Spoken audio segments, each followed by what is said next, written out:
Thank you for tuning in. Thank you for holding your own sack. And if you don't have a sack, you can rub your knees because it's time for Lucky Time Explosion. Wow. Oh man, it's that graphic again. I'm on fire. We're here again, episode 4.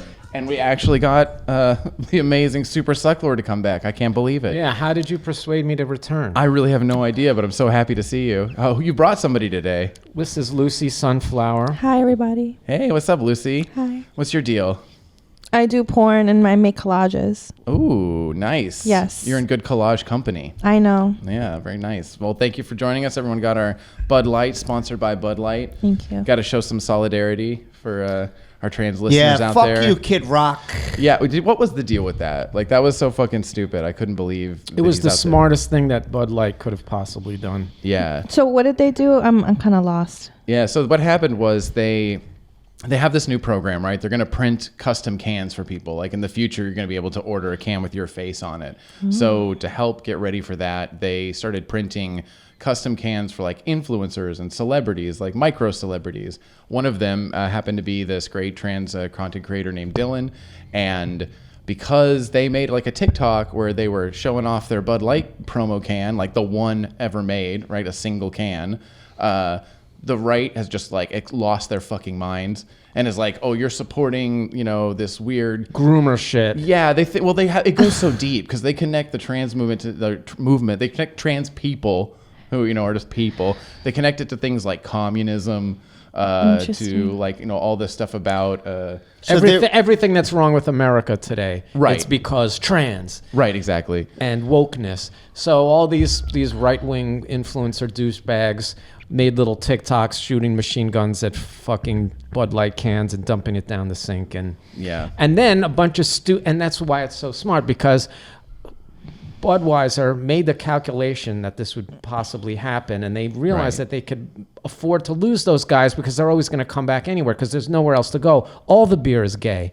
But now it's got a bunch of fucking liberals like us going, who I would never ever drink this piss water bullshit. I'm buying it now. Bud Light now. Yeah, we Bud love Light it is now. cool. Fuck the rednecks. We love trans people, and it's like, great. You did exactly what you said you were going to do. You fucking expanded your market share because of that. So That was that was smart. yeah, it was very smart. I don't know if they really thought that it was. I mean, I don't know how calculated it was because I feel like this was one of those things where they're just casting a really wide net, right? They're giving it to the custom cans to everybody.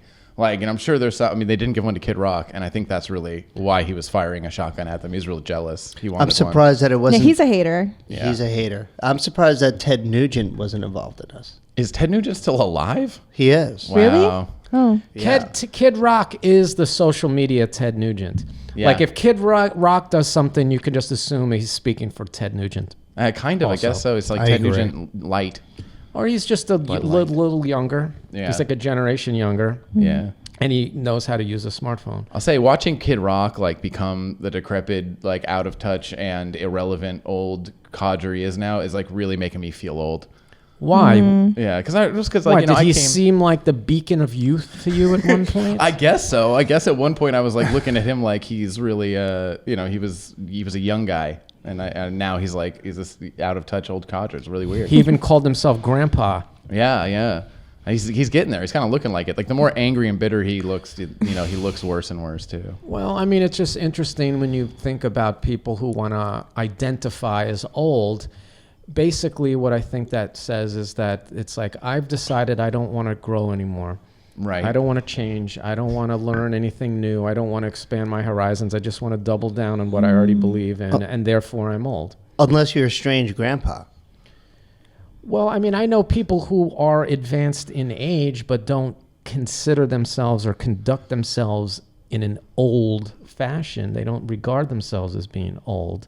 Yeah, I feel like you're really on point with that, and I feel a little called out because I'm starting to get that way where I'm like, well, I'm older than everybody in this fucking room. That's and true, but you wouldn't know it. That's kind of high. But you because look I younger than all of us somehow. Well, I don't know why Baby that is. face. I don't know why that is. It's not a deliberate effort, but I've never used that word to describe myself. I'm actually very mindful about using the word old on myself. Yeah. What do you think? feel? What do you think keeps you looking this way, though? I drink a lot of water. I sleep 10 hours a day. I play with action figures, and I suck the buttholes of young women. There you go. The secret to life. That is the fountain of youth. The fountain of youth is right there, explained. Is there anything that happens now that you feel like that you don't understand? You know, is there anything that makes you feel like out of touch? Like, I don't get what these kids are doing? No, usually if I see something that is new to me, I just try to figure out what it is. I mean, and it's like I can afford to ignore things. We all do. But it's like, I don't know. I'm on TikTok all day, every day. Yeah. I pay attention to stuff that's going on in the world. That doesn't, I think the kids are great. I love the kids. Do you have any like favorite weird TikTok things that you've discovered? We don't have time for all of that. I have a couple though I want to talk about. There's Excuse me. yeah, for sure. One thing is if we put our beers down, like be careful, these tables resonate a lot. So like try to put them down gently. Every time you hear that sound, yeah, some redneck is getting pegged by a trans woman. and I'm in the editing room going, try to volume adjust.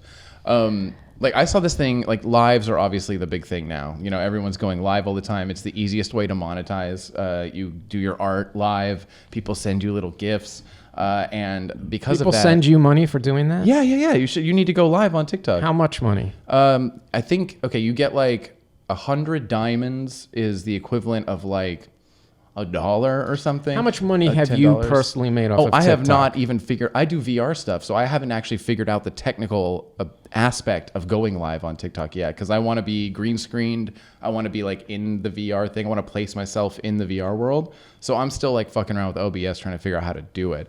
But I've watched people and I've given money to lives, and some of them are really strange. Like I saw this one dude who's just cutting open golf balls.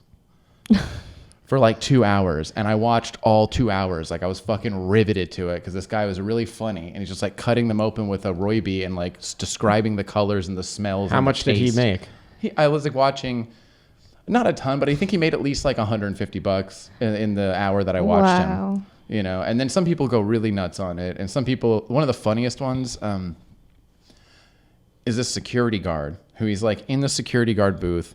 And he's not doing his job. He's just like playing video games and watching his live and talking about how being a security guard, you don't need to really do anything.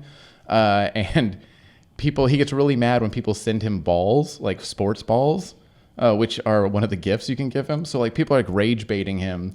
And he's like, get those balls out of my face. Get those balls out of my face. Stop it. I hate it. And he's acting like he's mad. But I'm like, this is a brilliant racket. Like it's such a funny... It's a really funny dynamic. You know, he's rage baiting people for TikTok live money. I feel like it's performance art, and I'm not sure if it is or if it's really just watching a man lose his mind. Your hat's gonna look really cool on this green I'm screen. getting a lot of ideas. You want me to take it off? No, you don't have to. Just be aware you're gonna have the word "girl" floating around on your head. It's fine with me. I always have the word "girl" floating around in my head. We subscribe to a real lo-fi look over here. You know. Okay, no, that's fine. Yeah, key out my hat, and then whatever the fuck brilliant imagery you're gonna put on this green screen will just be part of the top of my head. Yeah, for sure. What? That's fine. I thought I got Barney. No. She's missing. Maybe. I hope she's okay. I mean, I'm sure she's always late though. This is true. She's habitually late. And but then at she the comes same in time, like her whirlwind. lifestyle, you're like, well, I hope she's okay. I know nothing about her lifestyle. I just know her performance work. So. Exactly. That's all you need to know. I imagine she's at home, like reading Descartes, you know? Yeah. Like in a smoking jacket and a pipe and just being an intellectual, and then just like puts on the Trump mask and goes fucking crazy. Well, we'll see. You never know. It's a mixed bag. So let's tell me more about your collage practice. We got the collage man himself. Yeah, over hit here. me. Spill the beans. I know. Hit me. You're going to put me on the spot? Yeah. Oh, man. What do you want to know about it? How long you been doing it? Where can people check it out? Where can they look at it? Okay. I have an Instagram page called Collages by Sunflower. And I have a few of my scanned works on there. I've been doing collages for 11, 12 years. That's a good amount of time. Yeah. And when did you get together with the Super Sucklord here? New Year's? Oh, New Year's of this year? So Yeah. relatively fresh. That's a special day. Yeah, we went to a Dirty Mag bathhouse party thingy. Well, that sounds fun. What happens at a bathhouse party thingy? I don't know. We were just making out in the pool, jacuzzi.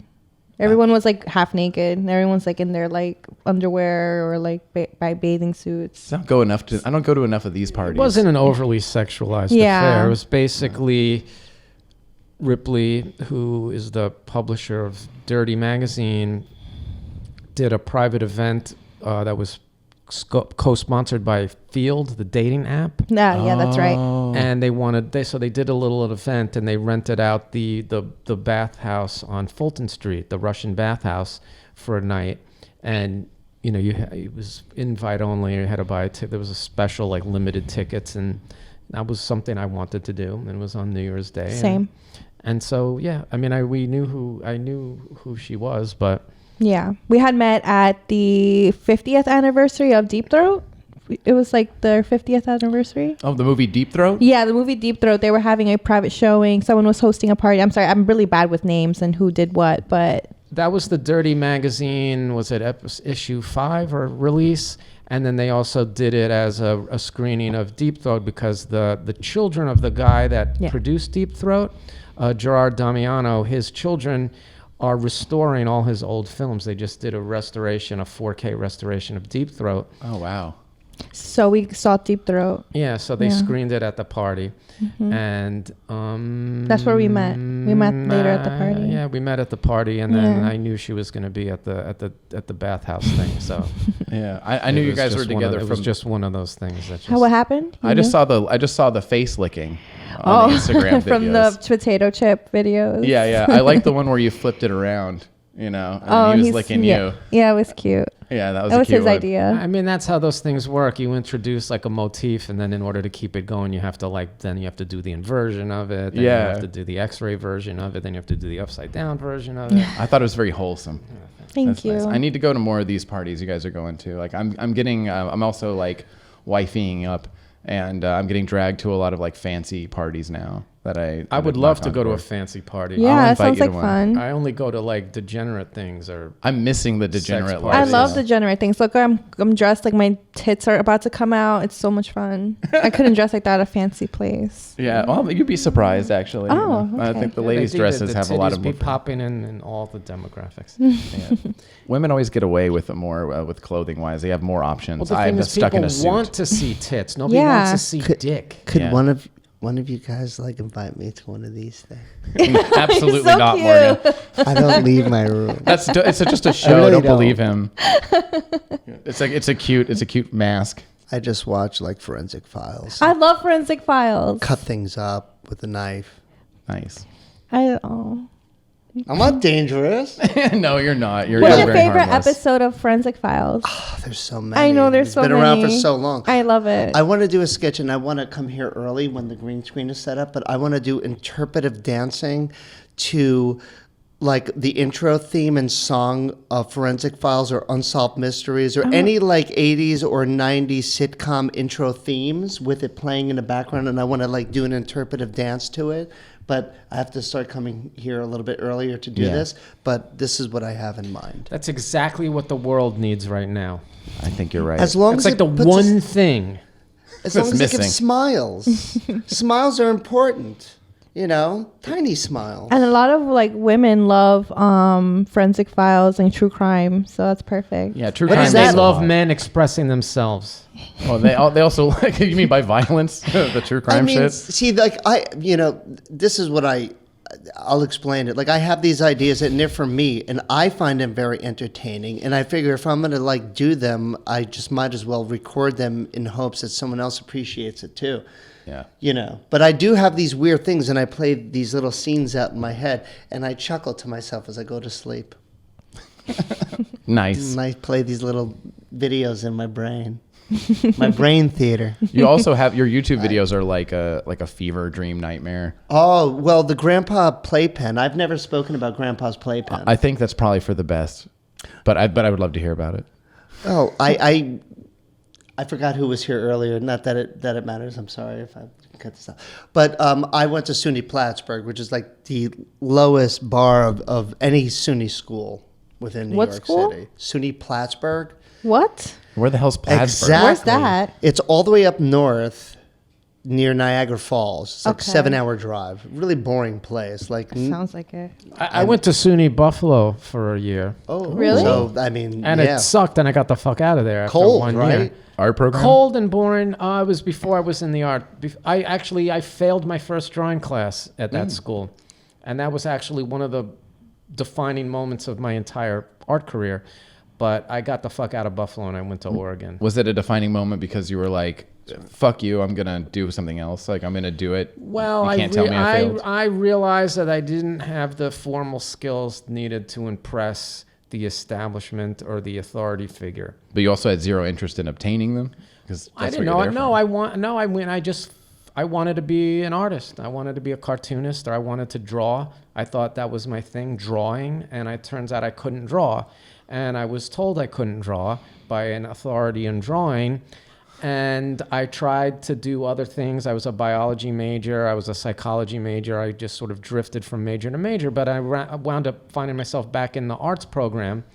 And I'm like, okay, well, I'm going to make art, but I can't, but I suck. I have no formal skills. What? And that was kind of when I realized what I'm really good at is like I'm a great turd polisher. Like, I'm able to convince certain teachers that even though this piece of artwork sucks, it's actually really good. But that's Right. an art form in itself. Well, I just learned that I'm not gonna win art by being talented. I'm gonna win art by being a disruptor. And that, which is like pretty much what 95%. How radical. Well, yeah, no, it's such a pedestrian approach. There is an appreciation for that, though. I mean, everything is an art form. So, I mean, that's the kind of stuff that I like, personally. Like the really avant-garde shit that needs a lot of explanation? Because I think you like Goonies. Or it's the person who like the artist who hates art and hates the viewer. Yeah, I Antagonistic. I mean, this is very different for me because I didn't take any art classes at all. I mean, it wasn't really until later on that I really, truly appreciated the arts. But I had a real stoner dad that would be like, hey, you ever heard of El Topo? And then, love like, El when I was Topo. young, he's like, you want to see a fucked up movie? Like, you got to watch, Jodorowsky. Pink Flamingos and stuff like that. So having a weird, like, New York City stoner dad that would go to all these midnight showings in the city, like John Waters, and all these midnight films like Jodorowsky, he's like, you should watch this. And that twisted me at an early age. But I appreciate that because it was so obscure and so weird. I'm sure you've seen El Topo. Or, Yeah. I mean, it was weird to I have your hated dad it. say It that. was You confused. hated it. I was just confused. Oh, it was by absolutely I was just confused by it, and I don't like to. I, mean, like to know what's going on in the movie. For me, it was he was in love with this woman, and to prove his love, he had to defeat all these masters of the desert, and each master of the desert had like this really obscure way my to God. defeat that master. It's kind of like Scott Pilgrim. It's like It a really really arty. is. It's like a really arty version of Scott wow. Pilgrim versus the world. That's a really fucked up but very dead on. Jodorowsky's Scott Pilgrim. Oh my God, that would be epic. But then, of course, something happens, and then he becomes like the representative of that strange village with everyone, all Right. these deformities, and then it got really super like religious, symbolic from there. And as a young person, I was just like, yeah, at this point, I have no fucking clue what's going on, but it's freaking me the fuck out. Is there a formal educational version of collage? Do they teach collage at art school? I've heard of I've heard of it being taught. Like there's like professors who, you know, I'll see like on Instagram, there's professors who teach art, and they teach classes in collaging.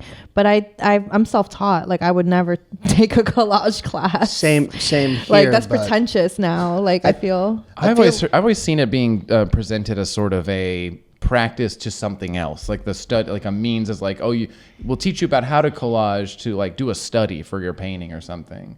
But you've always kind of had the opinion that collage is not very well respected in the art world. It isn't. And I've met a lot of artists who went to college for like painting or illustration or whatever, and then gotten treated like shit by their instructors, and then went the direction of collage. Interesting. It seems like some sort of like punk rock, like you're telling me that I'm not good at this particular practice. Well, guess what? Fuck you. I'm gonna do whatever the fuck I want.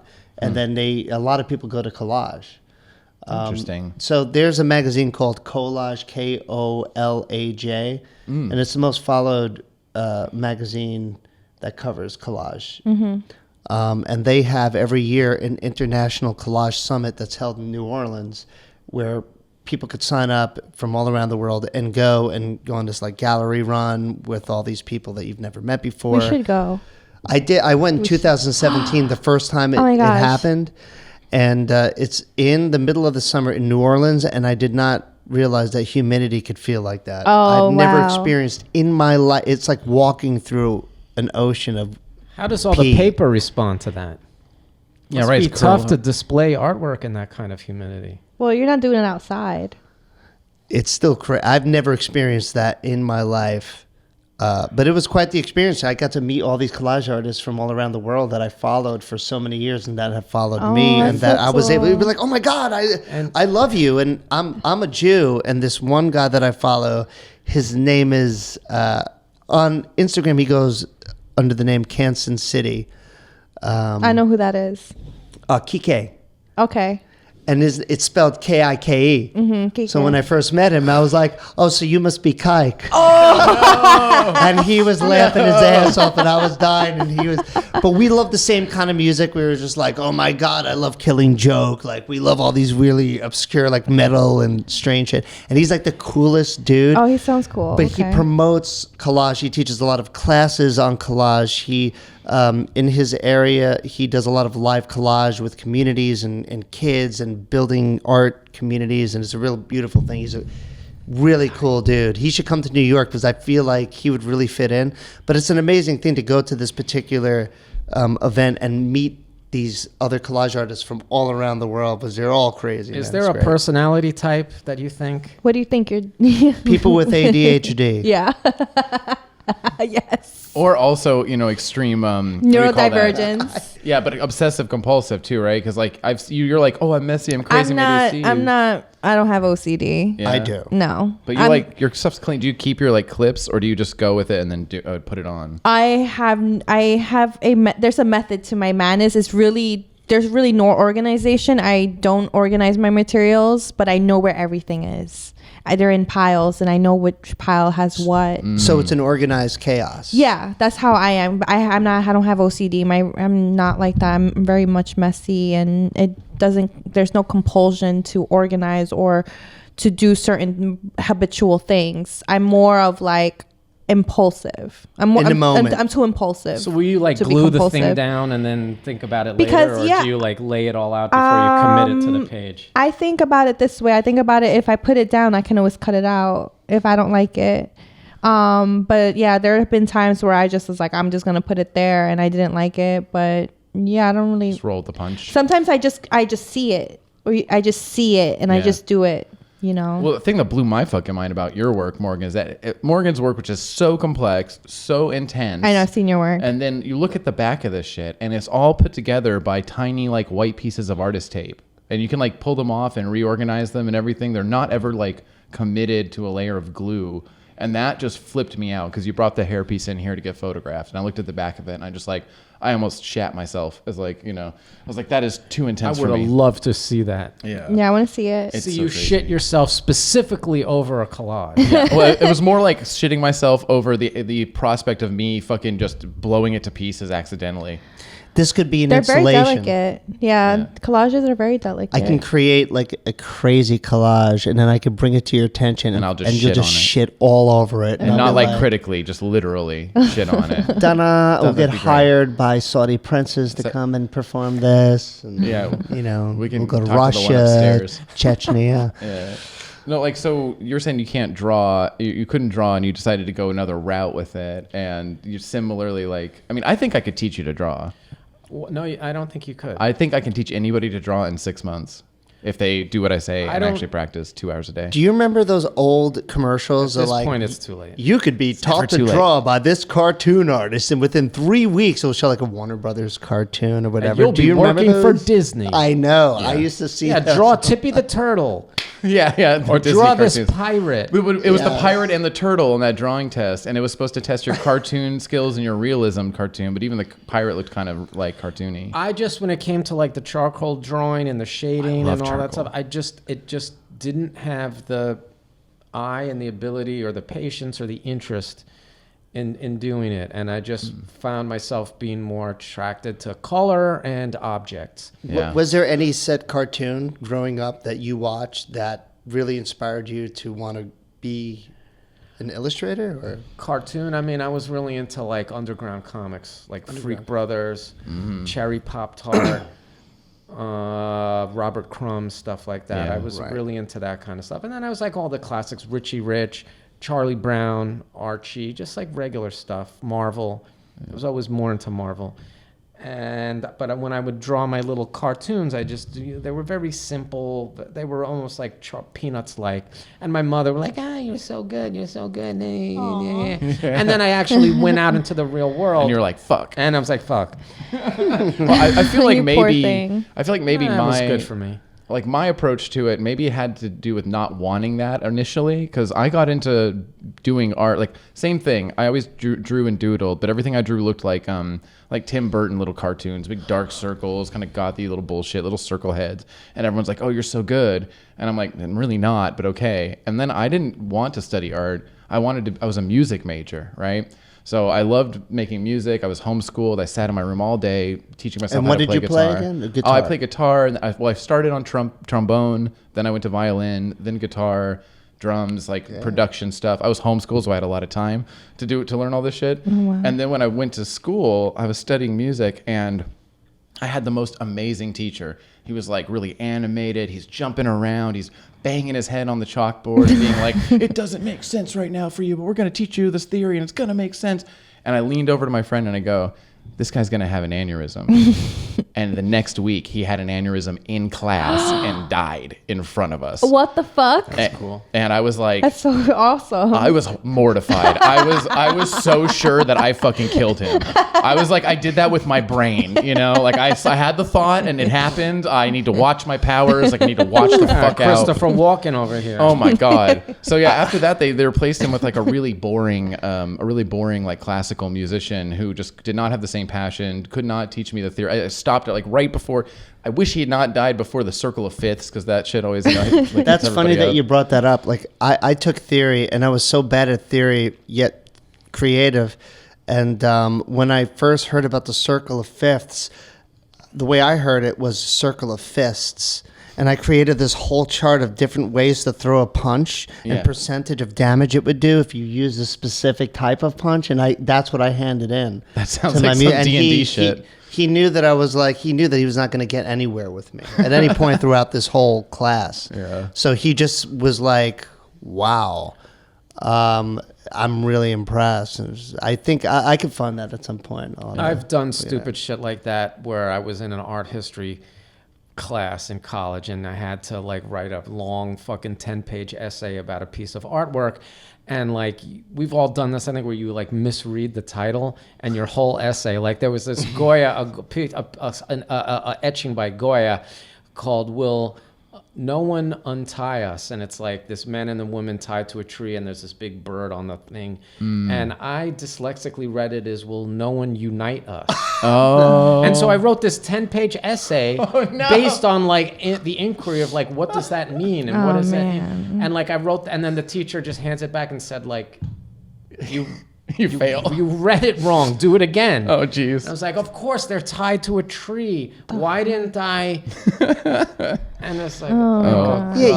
But if I was a teacher, I would have been refreshed reading the same shit over and over again, and then finally getting a paper that looked at it from a completely different perspective. I would have actually found that quite refreshing. Be like, thank God. The world doesn't work that way, my friend. Yeah, our history is not like that. Oh, I hear something coming in the distance. Dun dun dun. There she is. What's that? No, we got one for you. I'm gonna pop off in a He's minute. gonna kick it. You're gonna sit next to me. Give me 1 second. How lucky are you? Take a I'm rest gonna for go a second. to the We're bathroom gonna take a quick bathroom break, and then we'll finish up this one. All right, so fuck this episode. It's over. Yeah, this episode's over because you guys got to go to a party, and then you got to come back tomorrow wearing the same outfits when Crackhead Barney will be here. Yeah, Yes. that's what we're gonna do. Absolutely. Thanks for watching, everybody. See you next time. Bye. You stupid fuck. Oh my God. I love you. I'm in the middle. I take the fifth. There you go. All right. Bye.